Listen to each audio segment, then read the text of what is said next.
दोस्तों, साइबर दुनिया एक ऐसी दुनिया है जिसके दम पे आज हम लोग इतनी तेजी से काम कर रहे हैं। इसी की मदद से आज दुनिया में चल रही हर छोटी बड़ी चीज का पता हम घर बैठे बैठे लगा सकते हैं। ये साइबर दुनिया आज हम इंसानों की जिंदगी का एक हिस्सा बन चुका है, जिसके बहुत से फायदे हैं। पर क्या हो अगर आपकी जिंदगी की ये रस्सी किसी और के हाथ में लग जाए। दोस्तों, जिस तरह से हजारों सालों से इंसान तलवारों और बंदूकों के दम पर दुनिया से लड़ता आया है, अपना वर्चस्व कायम करने के लिए, अपनी ताकत लोगों को दिखाने के लिए, वही काम आज वो इस खूबसूरत साइबर दुनिया में कर रहा है। क्योंकि आपको बर्बाद करने के लिए अब उसको कुछ और करने की जरूरत ही कहाँ। पहले दुनिया भर की देशों की आर्मी कुछ इस तरह दिखती थी और आज कुछ ऐसे, क्योंकि अब सब जानते हैं पहले एक एक इंसान मैक्सिमम 1.25 लाख पर भारी पड़ जाता था, पर अब एक कमरे में कंप्यूटर के आगे बिना जान की बाजी लगाए वही इंसान 1.25 करोड़ पर भारी पड़ सकता है, जिसकी वजह से सारे देश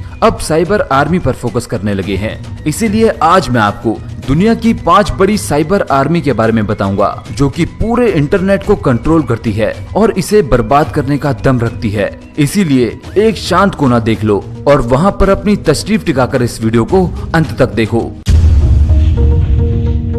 साइबर आर्मी की इस लिस्ट में नंबर 5 में जो देश आता है वो है Iran. According to Tehran bureau, 2005 में बानी ईरानियन साइबर आर्मी को ईरान के इस्लामिक रेवोल्यूशनरी गार्ड चलाते आ रहे हैं, जो कि सीधा वहां के गवर्नमेंट के कंट्रोल में आते हैं। ये ग्रुप 2009 से ही इंटरनेट में बहुत से अटैक करने के लिए जिम्मेदार है। 2012 में बाइडू को हैक कर साइनो ईरानियन वॉर की शुरुआत यहीं से हुई। इस ग्रुप का मानना है कि इसके पास आज के time 4th biggest cyber army है। ये आर्मी यूनाइटेड स्टेट्स और गल्फ कंट्रीज पर साइबर हमले करने के लिए बदनाम है। 31 मार्च 2015 दुनिया को इनकी ताकत का अंदाजा लगा, जब half of the Turkish population को 12 घंटे के लिए पावर आउटरेज का सामना करना पड़ा। सिर्फ यही नहीं, जून 2017 में ब्रिटिश पार्लियामेंट में लगातार साइबर हमले हुए, जिसमें उन्हें 90 MPs के ईमेल को खोना पड़ा। माना जाता है ये अटैक ईरान ने ब्रिटेन पर ईरान न्यूक्लियर डील पर दबाव बनाने के लिए किया।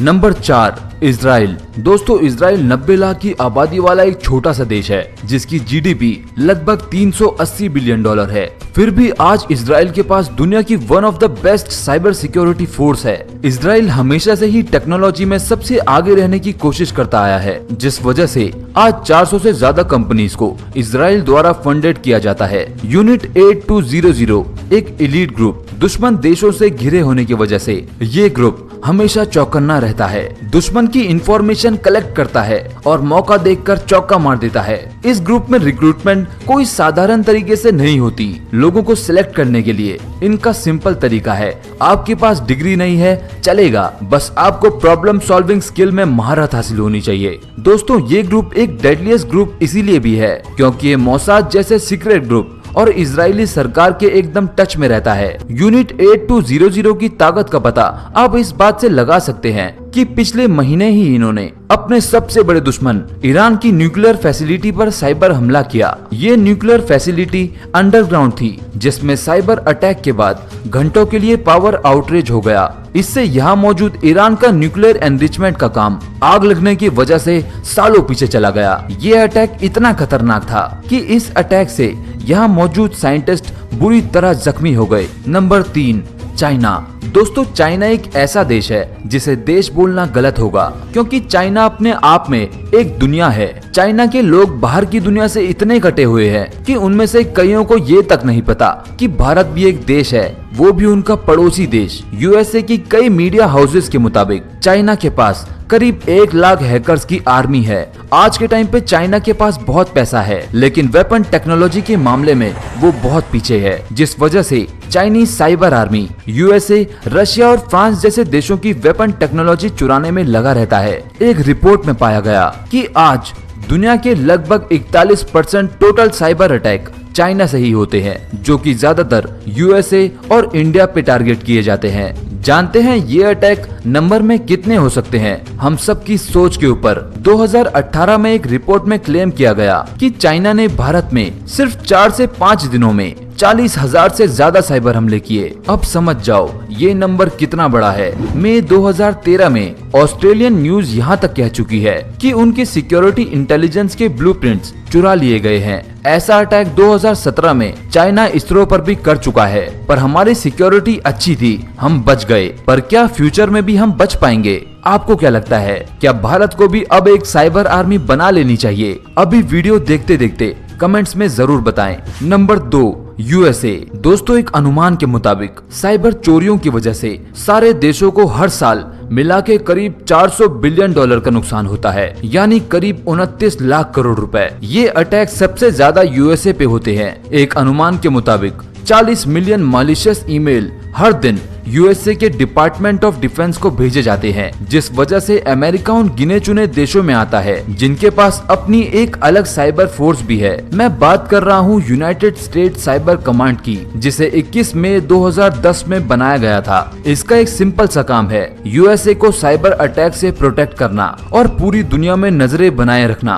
इसी फोर्स की वजह से आज वो इतने साइबर अटैक आसानी से झेल लेते हैं। अमेरिका के पास बहुत पैसा है, जिससे वह दुनिया भर के टैलेंटेड हैकर्स को हायर कर लेता है। इसीलिए दुनिया के टॉप मोस्ट डेंजरस हैकर्स में अमेरिका टॉप में है। Number 1, Russia. दोस्तों, रशिया एक ऐसा देश है जिससे साइबर वॉर में शायद ही कोई कंट्री बचा हो। रशियन हैकर्स कितने खतरनाक होते हैं, इस बात का पता आप इस सर्वे से लगा सकते हैं, जिसमें माइक्रोसॉफ्ट ने क्लेम किया कि जुलाई 2019 से जून 2020 के बीच माइक्रोसॉफ्ट के कस्टमर्स ने 13,000 हैकिंग अलर्ट्स जारी किए, जिनमें से 52% अटैक केवल रशिया से परफॉर्म किए गए। इन हैकर्स ने इलेक्शन से लेके ओलंपिक तक सब जगह अपना हाथ आजमाया है। आज अमेरिका के प्रेसिडेंट जो बाइडेन है, वो रशिया की तरफ आक्रामक इसीलिए है क्योंकि यूएस इंटेलिजेंस की रिपोर्ट के मुताबिक रशिया नहीं चाहता था कि जो बाइडेन पावर में आए। इसीलिए यूएस प्रेसिडेंट इलेक्शन में रशिया ने इतने ज्यादा साइबर हमले किए कि एक बारी को यूएसए को समझ नहीं आ रहा था कि क्या एक्शन लिया जाए। माना जाता है रशिया के पास एक ह्यूज नंबर पे हैकर्स की आर्मी है, जो कि डीओडी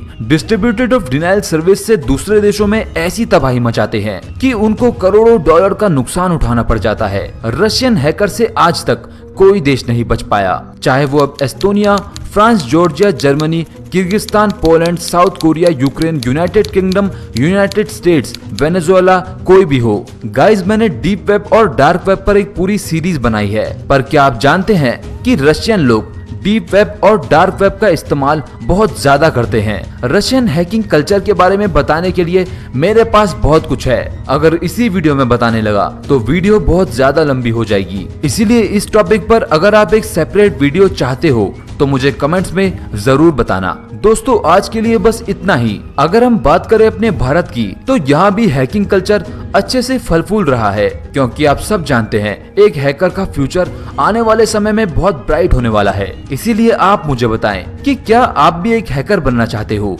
अगर आप में से कोई एंड्रॉइड हैकिंग सीखना चाहता है, दोस्तों का फोन हैक करना चाहता है, या सिर्फ नॉलेज के लिए एंड्रॉइड हैकिंग सीखना चाहता है, तो डिस्क्रिप्शन में दिए गए ऐप को देखना ना भूलें। वहाँ एक से एक जबरदस्त कोर्स आपको मिल जाएंगे। आप चाहे तो मुझे इंस्टाग्राम पर भी फॉलो कर सकते हैं और मेरे नए चैनल रोवर शुभम को भी सब्सक्राइब कर सकते हैं। वहाँ मैं फेस कैम वीडियो या व्लॉग टाइप वीडियोस डालता रहता हूँ। बाकी अगर वीडियो अच्छी लगी तो लाइक कर देना, चैनल में नए हो तो सब्सक्राइब कर देना। मैं मिलता हूँ आपसे अपनी अगली वीडियो में, तब तक बाय।